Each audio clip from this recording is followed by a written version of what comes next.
কি বেটা ওই নেতা? কোন নেতা? আরে বেটা সিঁড়ির গোড়ায় চিত্রে পড়ে গেল।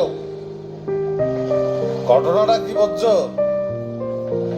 বোঝো নাই? না। ফালা ফালা তো 2 নাম্বার।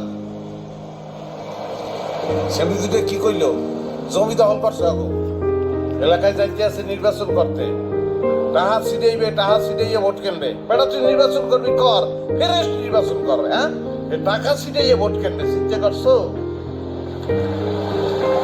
সে যে টাকা ছিটাবে সেটা কি আমরা ধরে ফেলবো? কি কইছো তুই, কি কইছো? তোমাকে তোমাকে এখন কিন্তু কান পেঁচিয়ে আমি একটি চোপার দেবো, একটি চোপারে তোমাকে বয়রা বানিয়ে ছেড়ে দেবো আমি। তুমি চেনো আমাকে? অন্যরকম ফ্যামিলির ছেলে আমি। ফালতু কথাবার্তা বলো। আমরা আছি একটা বিরাকেটের মধ্যে। কি বিরাকেটের মধ্যে? বুঝতে পারবা না। কয় টাকা ও সিডিবে বলতে পারবো?